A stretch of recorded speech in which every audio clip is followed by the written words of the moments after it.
At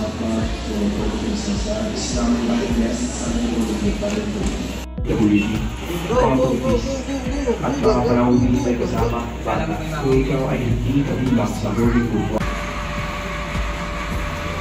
Before stowing it in the overhead bin. In line with this, please take caution when checking your carry-on luggage and when opening the bin to prevent items from falling off. Thank you. Hi. You're wearing your seatbelt? What?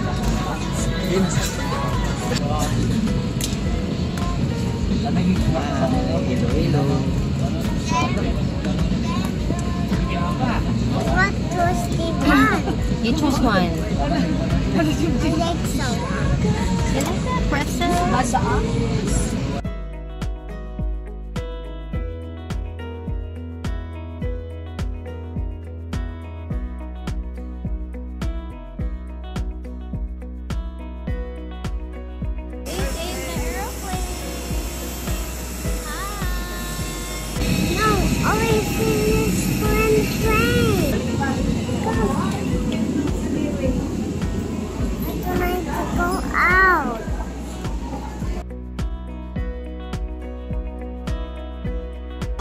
Thank you.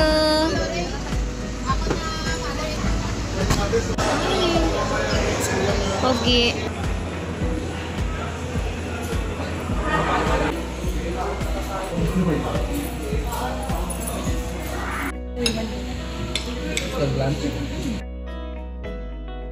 This is Gab Gab room.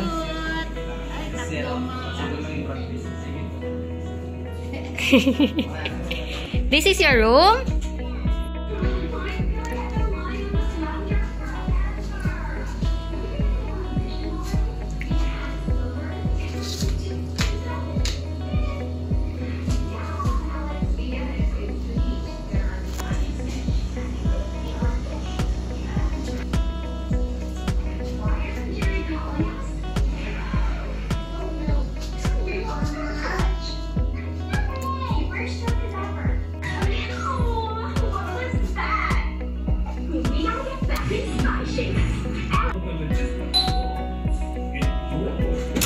Who is it?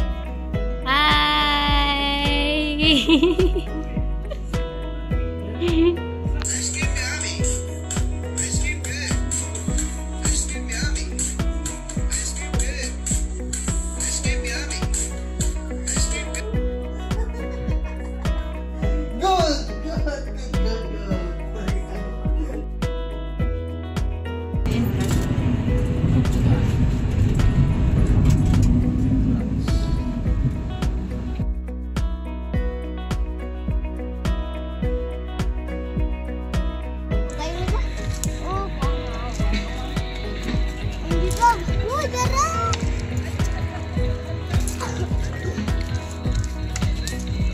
Nasa harapan niyo, ito po yung buto at balat ng isang lalaking saltwater crocodile. Ang pangalan po nito ay si Rio. Si Rio po ay nahuli sa Rio Tubo Bandarasa River, southern part of Palawan. May sukat po siyang 17.6 feet ng almost 5 meters. Sinadya naman po siyang hinuli dahil naka-aksidente po siya na isang native fisherman's area. And it was confirmed that he swallowed the right leg of his victim. But sadly, 5 months in captivity, Rio died because of internal bleeding and stress-related issue. You can take pictures and video inside, but please turn off the flash of your camera so we can minimize the stress of the young crocodiles.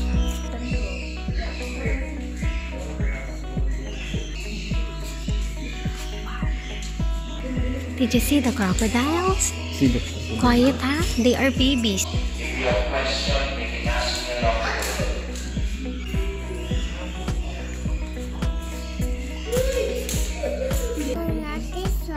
You don't like this one? It's so big. Or the other side? It's big.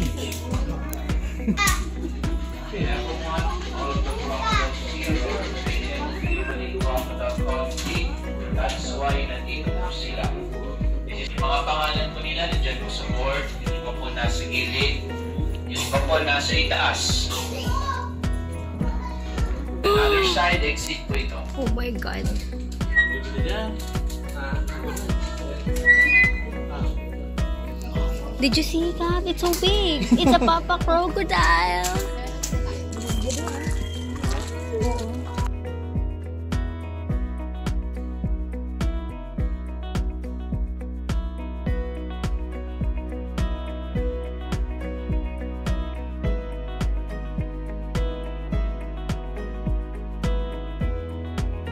Called Palawan Giga Pesan or locally known as Kandikan. The blue one there, which is the colorful one, yan po ay lalaki. Ang tawag ko sa lalaki ay peacock. Yung brown naman sa kaliwa ay peahen. Babae po yung kulay brown. So, yan po yung peacock na nasa bagong 100. Bubuka lang ng feathers yung lalaki kapag manliligaw po siya sa babae.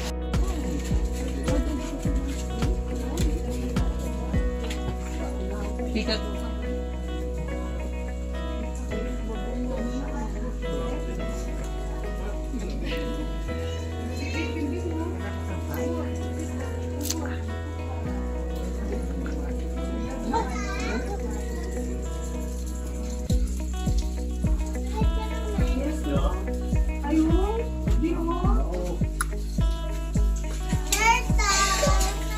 Yubok na yubok. Madali po ano. Bago mo ano. Hey. What they say? Hi, Garong. Garong.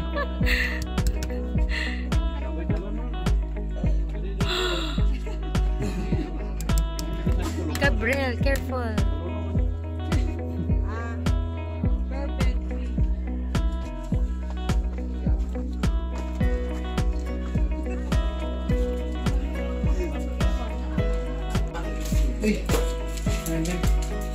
Hold it.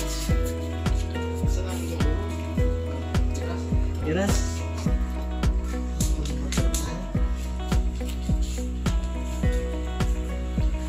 Palawan Village. Okay, so ma'am sir, ito po ay cultural sharing, so hindi ko palabas lang. Nandito po yung mga katutubo natin to share you the rich culture and tradition. And by the way po, 1976 pa lang, ito po ay naging temporary home na ng mga Palauan tribe. So sila po ay mga full-blooded native, kabilang sila sa tribe ng Palauan. Isa sila sa mga katutubo na thousands of years na pong naninirahan dito sa Palawan. Kung narinig niyo po yung Tabunman or Caveman, yung mga ninuno nila, yun po yung possible descendants. And 1976 pa lang, different families na po ng Palauan tribe ang nagpa-participate dito. So, iba dito na nagtatagal din po ng year, pero bihira, madalas po umuwi po talaga sila sa South Palawan, 200 kilometers away mula po dito sa city. Okay, may pinapakita si Kuya. Please hold it and pass sa likod natin. Okay, pinapakita po niya ang isa sa kanilang mga traditional products. Ang tawag po dyan ay pagtik. Yan po ay dagta ng puno, resin. Galing po yan sa almasiga tree. Malaking puno po yun, sa bundok lang nakikita. And ma'am sir, malaki po ang tulong ng dagta na yan sa atin. Dahil yan po ang hinahalo sa mga varnish, paints, yung mga nail polish natin, bago pa man yung nail extension, yan po yung minimix ng ating mga cutics. And then, hinahalo din po yan sa mga fiberglass. Okay, ito naman po yung native bag nila. Kapag kumukuha sila ng bagtik na yan, dito po nila nilalagay. At kapag puno po yan, tinatalian lang nila para hindi mahulog. Once na mabigat daw, no problem. Meron silang head support to carry more weight. Most of the adults ay 30 to 50 kilos ang nabubuhat nila akyat baba ng bundok. And sila din po ay mga music lovers. So sa tribe nila, may mga musical instruments din po sila. And isa po sa kanilang instruments, they have this native drum. Ito po ang tinatawag na gimbal. Inukit po siya na kahoy, and on top, nilagyan nila ng balat ng hayop. It's a cow skin. Ang tawag po ay gimbal. Aside from this, may mga metal din sila. The big one is called agong. Yung maliliit naman na yun ay sanang. Yung mga metals na yan po ay hundreds years old na. Minana pa nila. Pero hindi sila yung may gawa niyan. Yung mga metal po ay patunay lamang na noon pa man nakikipagpalitan na sila sa ibang part ng Asia. Kaya po sila may mga metals na kagamitan. Yun po yung tinatawag nating barter system. Ay ngayon po ma'am sir, i-play nila ito together. And the whole set is called Basal. Watch them.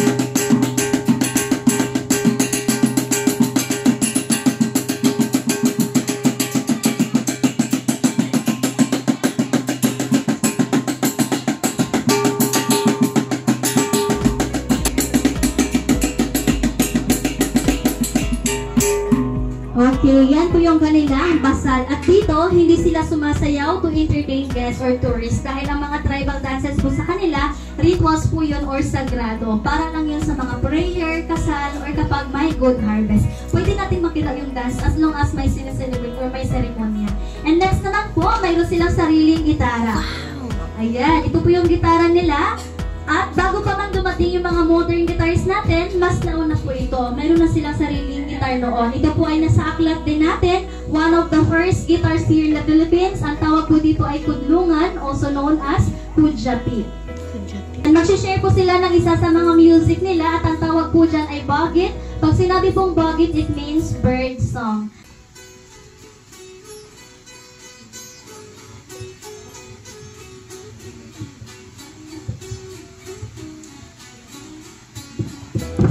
Ito naman po ang tinatawag nilang aruding. Ang aruding po ay gawa lamang sa piece of wild palm or batbat.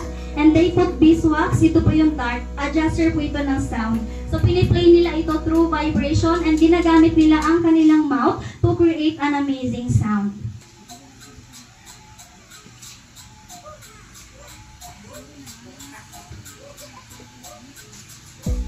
So, narito po yung mga hunting tools nila.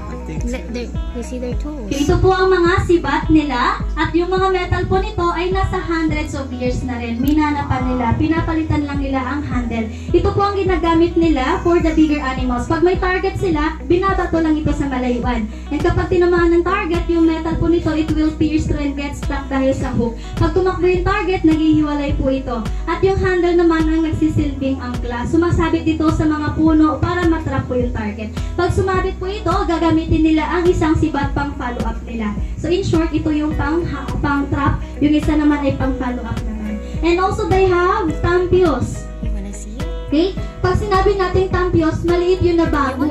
Whistle nila yun, pang-attract nila sa mga ibon. Kasi yung mga bird, hinahunt din po nila sa wild. So yung tampios na yan ay ginagamit nila to copy or imitate the sounds of the birds para mabilis nilang hanapin or makita.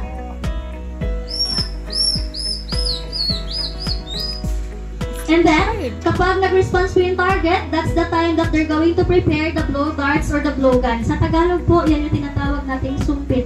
Sa kanilang dialect naman ay sapukan. Yan po ay para sa mga long-range target. And everybody, let's look at the drawing pig on the board. There's the feet. Wow, they shoot it.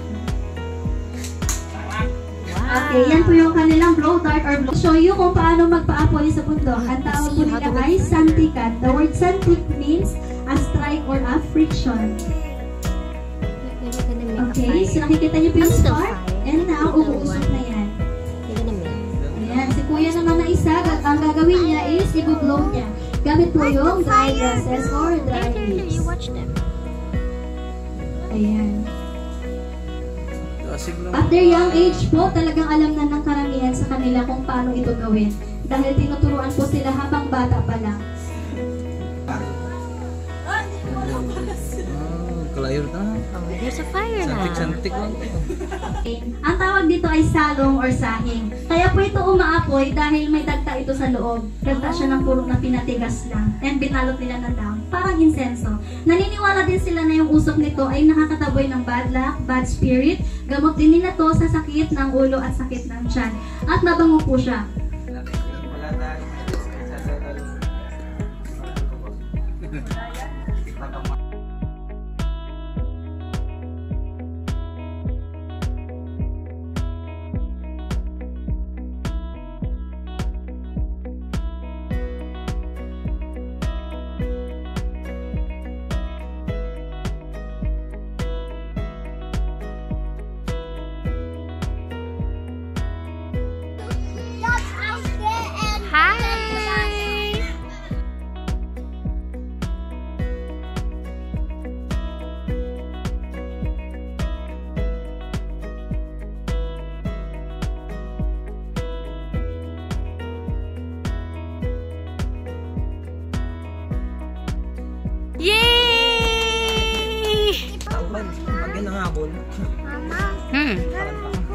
This way, this way, this way.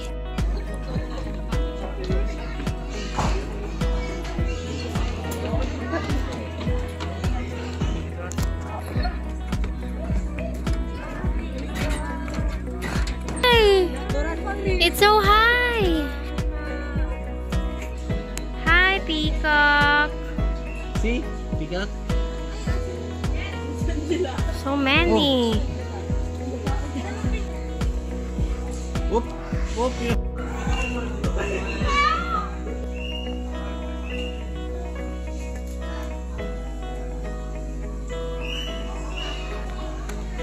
Let's go.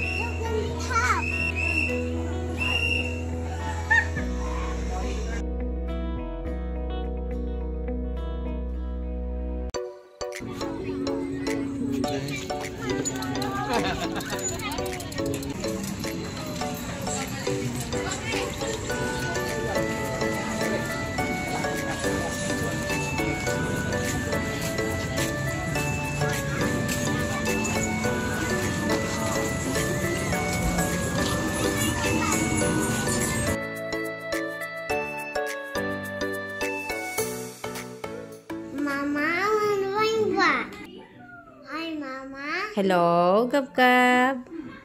What are you doing? I am lying down. Okay, because it's tired. Because- Bye-bye, Dee. Bye-bye. Go again. Dee.